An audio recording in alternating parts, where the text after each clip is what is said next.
The Super Dorks. I don't think about the Super Dorks much, and I probably should. The Super Dorks being the empathy-free tech bros behind all this. They are trying to ruin my life at arm's length. They're different from the zombies who are just broke, sometimes greedy, but always just Joe Public wanting easy cash and uninformed enough to think that I'm a willing participant in this, or that I deserve it somehow, according to their own moral compass that is being spoken to through an algorithm. The cult members fall into this category also. They're not intelligent and they've been fed shit about me. They eat up their leaders' shit on the daily, so they are easy.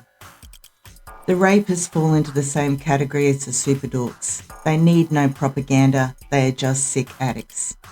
I almost have less fear of them, for they are putting themselves at the front line, doing an illegal act, all for the super dorks' benefit.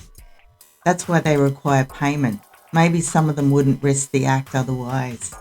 I also hold them in a different category because they are foolish, reckless addicts. They're cowardly like the super dorks though, but they go to more extremes and out of their own pockets. The grommets who flew all the way to Chiang Mai only to hide their generic faces from me. I ended up having the power over them. They've also been brainwashed by tape propaganda and think they'll get Lambos or some shit. It's a rape pyramid scheme. I must come up with a funny catch-all phrase for these damaged weirdos. Incels isn't insulting enough. Finally, the gangsters, possibly my biggest threat, for the rapists don't have the ovaries to kidnap me. The gangsters do, and they don't need any propaganda at all to carry this act out. They've probably been fed shit about me being an easy mark because of my age and size. Oh, and because I'm a woman. The dumb cunts would hate me because of generalised misogyny that needs no misinformation. So far, I'm not worried about them because they give themselves away. They aren't subtle. Back to the super dorks. What makes them tick? Why do they do this? I know I've only met his dorkness the once, and only clapped eyes on his 2IC curry cell the once, but I feel like I can predict everything about them.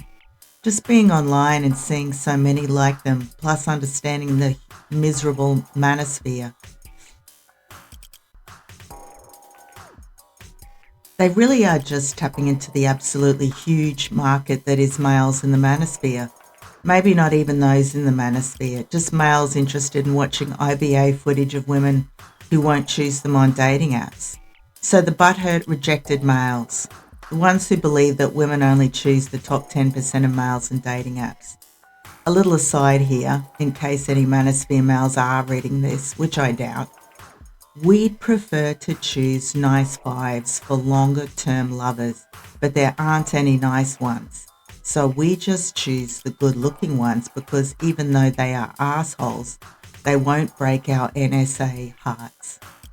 Did that even make sense? I know you all choose fives, as well as 8, 9s and 10s, and get rejected by them, so it breaks your hearts. But remember that we get slut-shamed for having NSA sex, so may as well make it worthwhile by choosing male that we're attracted to. Back in my day, I dated fives. Why? Because they made a big play for me. That's no longer possible on dating apps. So they did you dirty, not women, okay? And one way of dealing with that is to groom the 8, 9, 10 males and use them as bait. They don't need much grooming, as so many of them are stupids who think that gaining male approval at the expense of women is the way to live in this world. It's not. Just look at me. I have male fans. They don't like you anymore. Some males aren't stupids and they are the most dangerous to you. Smart enemies. Not to mention all the women who'll want your balls collected in some kind of witch cauldron. Actually, if I offered a project like the one I'm in, where I distributed a medicine that made males blind, the sheer amount of women who participate would be more than IBA's male sickos. Back to the super dorks. Again, I get distracted. I know I spoke of them using this project as a saleable thing to males who wanted to trap their women in DV situations, or males who wanted to trap a woman who wouldn't piss on them if they were on fire. But I don't think they'd even need to do that.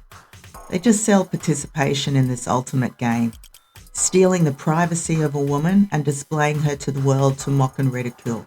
It's an easy game with global male players.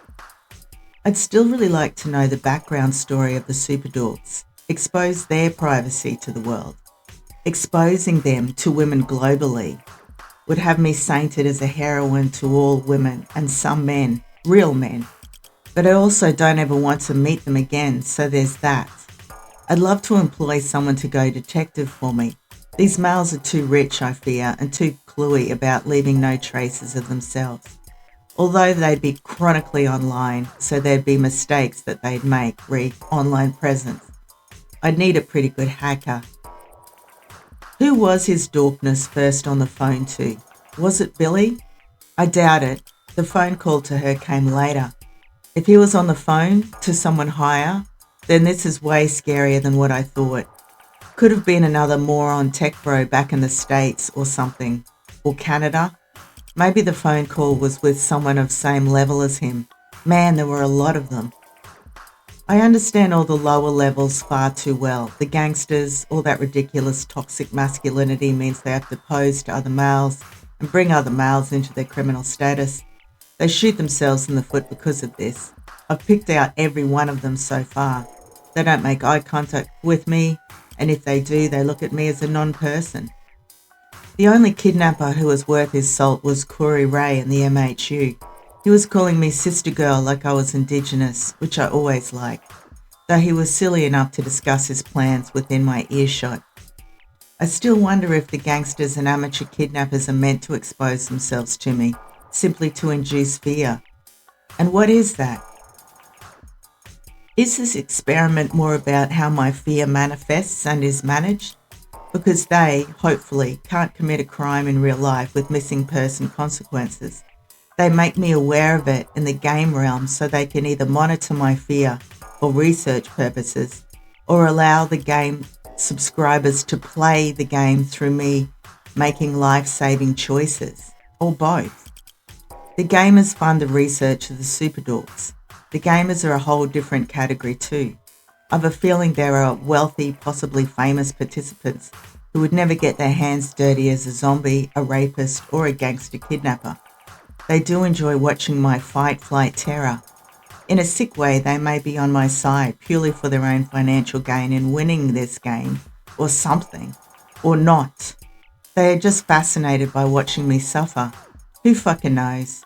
I don't think like any of these abnormal, subhuman sickos. Back in my old life, I never liked when people would say they are fascinated by something that involves human suffering. An example being when I tell people I taught in male and female prisons. How fascinating. It really isn't. It's depressing because inmates get depressed. It's uplifting to watch them overcome that. But often another inmate is suffering so their bully can feel a sick sort of power, which translates as calm confidence.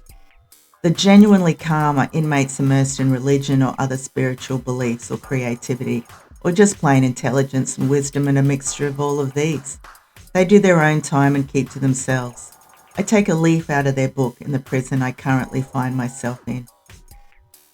I nearly forgot Billy, her ex-husband, Theodore and Barbara, and the gay couple, Aryan-looking German guy and his Asian partner who'd converted to Judaism.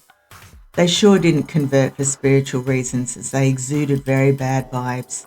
No doubt to be a part of the powerful network that some Jewish people are members of. It's important to say that I don't believe in a Jews run the world under evil, because I don't. Billy works the hardest in this plan. She's had to be nice to me while hiding her complete disrespect for me. I'm sure she hates me because of my kindness, submissiveness, non-ambition, or the personality traits that I'm trying to blossom. She couldn't even act all the time, sometimes slipping in things I shouldn't know for her own satisfaction. And ultimately her own undoing. I don't feel sorry for her. I'm more relieved that she did this. I guess because she's a bit of a psychopath, she can't control her game face completely. Her ex-husband looked at me with lust behind his eyes. He'd no doubt seen all the IBA footage. Males are so bad at hiding this. I'm sure women would be better at meeting some unwitting male porn star or IBA star and not batting an eyelid. We don't openly desire males who are fucking other women and enjoying it. We can hide that desire. It's just common sense. Not common in males, though. Theodore and Barbara. I really hate that I have to stereotype Jewish people in this whole saga. I'll try not to because it's not fair. On saying that, Theodore is a New York Jew, a lawyer, and quite stereotypical. He was condescending to me, but in a kind way, like I was a child who couldn't be expected to know how to do things around the house or hold a political conversation. He was sussing me out too, being part of the experiment. And Barbara, a Melbourne Jew who met Theodore in New York while being an art therapist, she probably believed her art hanging around the house was good. She had a whole studio out the back. Her art lacked something, though. It was more therapy than highly accomplished. Some people don't get better despite having all the time to practice. Lack of soul, probably. And she was condescending also. When I said I no longer practiced art because I'm going through a sort of ego death, she said, "And how's that working out for you?" It wasn't out of curiosity. It was almost a hint to say that my life is in trouble. If they and their Wi-Fi was part of this sick game, then she probably couldn't help but refer to it. They both were too attached to their dogs, placing their value above me, wanting videos of them like they were children. This was evident in lying about how the blonde lab wasn't properly house-trained. Our girl servant can clean that up. They were nervous about leaving me in charge of the house and their precious babies. Meanwhile, it was I who was in danger from these subhumans. Though if anyone could change their minds and show mercy, it would be Barbara. I feel this. I hope she does for her own sake. Although she did show unease when I told her that my ancestry was German.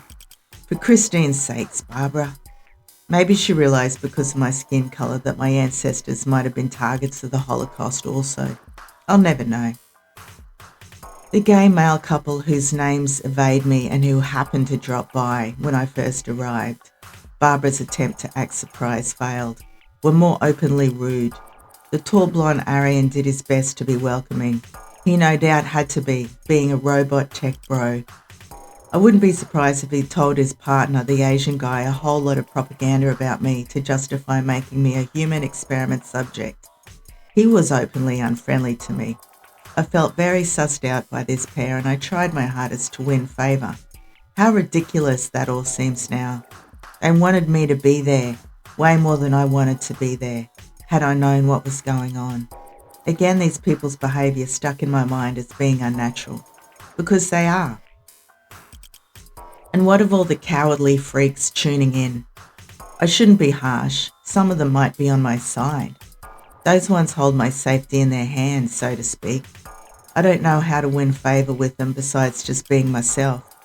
I'm the lucky one in this whole scenario. All these groups of characters either having to pay big bucks to be a part of it or desperately wanting to be paid for their efforts and not receiving the bounty.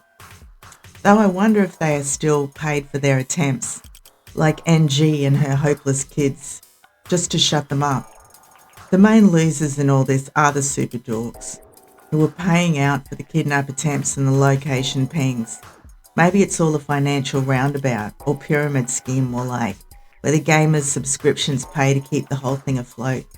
I can't imagine that the gamers are that interested in my life as it is now. Are they angry and demanding refunds? Or am I of interest in a Truman Show kind of way? Billy and the Aryan might still be getting paid to monitor and interfere with my thoughts. Maybe that's why I bring up confrontational subjects about my childhood with my parents. Maybe I have to watch the thoughts of feeling bored, hopeless, dysfunctional, and wanting to get out of the house, get away from my life, as they are wanting me to put myself in harm's way again. Am I causing chaos by being untouchable? Am I that important? I fear that I am, given the campaigns that I've seen mounted against me. Am I winning? I feel that I've won every battle, surpassed every obstacle so far. Why would this be any different? They like the challenges I place in the game. If this is true, then the zombies, gangsters, and amateur kidnappers are really the pawns in this game, believing they would have a shot at me, but really they don't.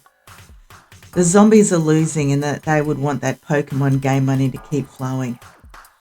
Most humans are reckless and don't invest easily gotten cash wisely. They spend it unwisely. So the zombies would be addicted to cash that flows through their fingers too fast. The misogynistic males would hunger for more chances to unsettle me with their high school level insults. They give themselves away. No one has good game face. Everyone shows their cards.